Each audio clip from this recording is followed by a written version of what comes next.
coming, Yeah. you know, Oh, it sounds and brilliant. it would just make you smile. They always have everything. We're running to speed Oh, again, just so okay, you okay. know. Yeah, But yeah, they have. I'd love to go to Tokyo. I've never been. It's on my list of places. you would enjoy it. Cell phones off? Yeah. Alright. All good. Let's proceed. Okay, so congratulations on the show. Thank you very much. You basically jumped from, you know, one of the biggest TV shows to another, what we hope is going to be another huge TV show. We'll see, With that yeah. much space in between. So what was it about this one that made you not want to kind of take a break and just go straight Well, it's on? funny. I mean, I had every intention of taking a break in it, and it's been almost 3 years now.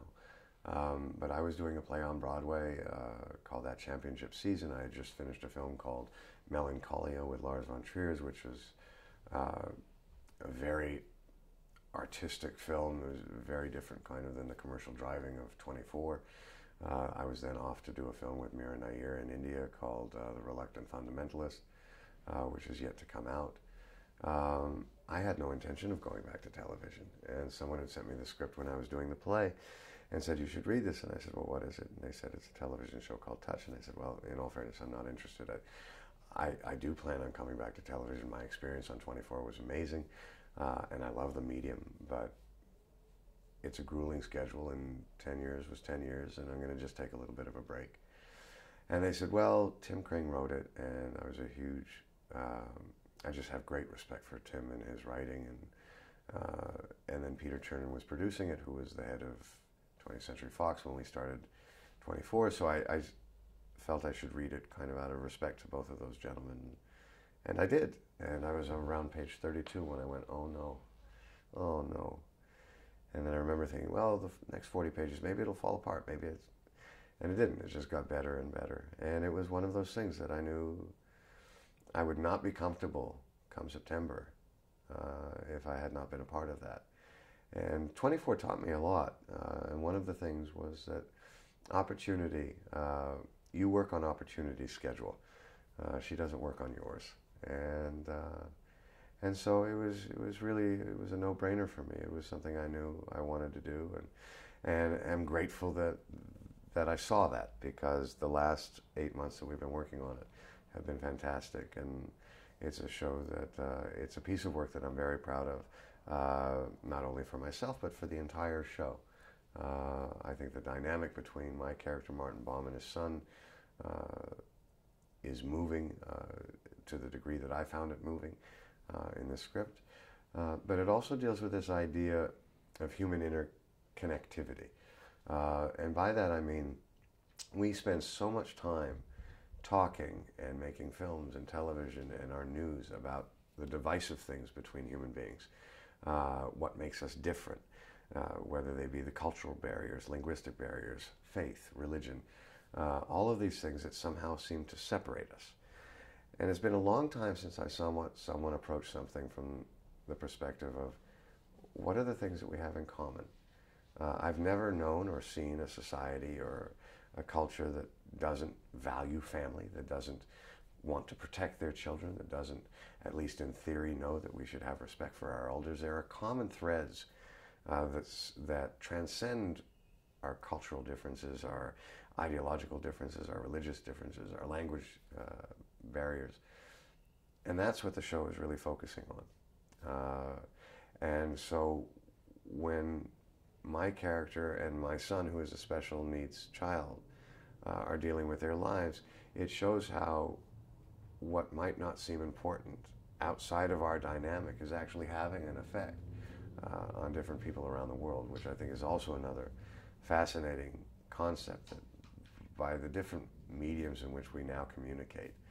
I mean, if you just simply take a look at what happened in Egypt and the uprising there, would not have been possible without Facebook, Twitter, texting, emailing, all of those different forms of communication. That the world has actually gotten quite small, at least on that level.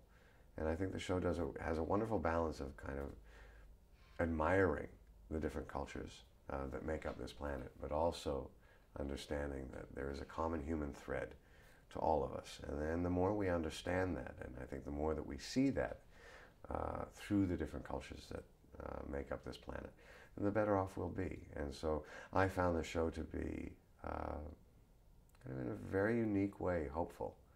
Uh, and from a guy who is kind of, I think, more naturally cynical, I find cynicism to be very easy. Hopeful is harder. And so I was very excited to be a part of the show for that reason.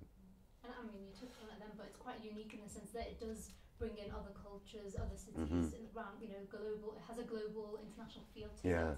And it's also going to be shown internationally as well. Well, and that's something very exciting too. For the very first time in television, we will be releasing it not around the world. We're not going to be able to do Asia because of a seasonal thing, but from Moscow to England to Brazil to Argentina to South Africa to Australia, within a couple days of each other, it will air, which is a fantastic opportunity for a really large audience to be able to talk about it at the same time. When I was doing interviews here earlier today in London, most of the people thought that it had already aired in the States. So it'll be really the first time where everybody will be able to experience it at the same time. And I think that that's very exciting. No, it is completely. But I have to ask you, how is it working with David, the character of Jake? Because obviously you don't have any dialogue with him. Right. I have a lot of dialogue with him. He has no dialogue with me back. My son, who is played by David, my son's name is Jake on the show. And I said earlier he was a special needs child, and he is misdiagnosed in the beginning of the show with severe autism. He does not speak. You cannot touch him.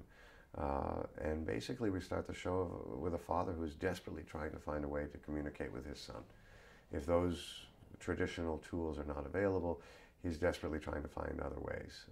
And through the first episode, one of those ways is found, and it's through numbers. And yeah, it's funny. We auditioned about 35, 40 children, and all of the children were fantastic. But David was the very first child I worked with, and there was something about him, and it was really personal. It had nothing to do with what the other children did or did not do. But when I look in his eyes, and he never looks at me directly, but they just, for some reason, they would make me sad. And I think that there's a real lonely quality to their dynamic. I mean, they're both, they're stuck together, but they're also, because of this lack of ability to communicate, they might as well be 1,000 miles away. And when I look in his eyes, I would feel that. And so my work with him, what I thought was going to be really difficult and challenging, is actually the thing I look forward to the most. He's amazing. Yeah. And I mean, a very important aspect to the story is that the connection between a parent and their child, and how the parent actually ends up learning from his son in a way. Well, I think one of the things, and you're right, and I remember I looked at my own daughter at the age of 15 and kind of apologized to her and said, I'm sorry that we had to raise each other. And she said I wouldn't have wanted it any other way, and she was very forgiving and grateful about that. But I think one of the reasons why Martin finally starts to make progress in his ability to communicate with his son is because he stops trying to make his son conform to what he wants. And he starts to realize, as the parent, it's his responsibility to maybe get into his son's world and try and understand him from that perspective. And that's when things start to happen. I mean, your own children are growing up now, so are you still learning stuff from them, or is it? Oh my gosh, yeah, all the time. And my grandsons, yeah. My God, yeah. I mean, it's my youngest daughter is 24, my oldest daughter is 34, and to watch them and how they approach life, and my oldest daughter, how she's raising her children, there have been many a night where I was like, oh, I wish I had done that, yeah. I think the moment that you stop learning, it's kind of over. Yeah. And in terms of you, I mean, you love what you do, obviously. Yes. But when you do have time off, which doesn't seem like very often, when you do, what kind of things do you like to do with your time? I love horses. I love working with horses. I live in Los Angeles right now. There's a fantastic area just up and through Griffith Park that I just take an hour or two to just go for a ride. I've enjoyed that greatly.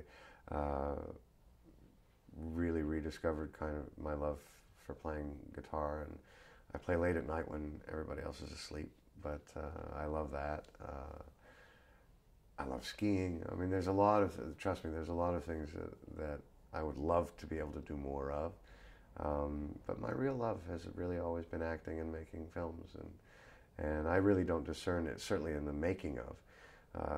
The making of a film is no different for me than making a television show, except the television show just seems to take a lot longer. But it's where I feel the most comfortable, and I still get an amazing charge out of it. It excites me, and it can wind me up. It frustrates me. It encompasses everything for me. And next, how's kind of the 24 movie coming along? Well, hopefully we're going to do it in the break. It's very difficult. There's so many moving parts to trying to get this feature done and finding the right director, and are they available when I have the break from touch and all of these things.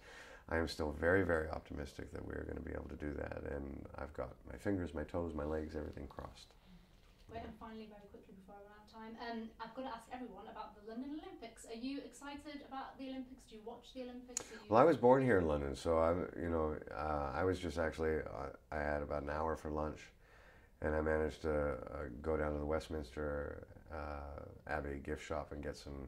I promised David, who plays Jake, that I would get him something from every country we visit, and I have to do the same thing for my grandsons.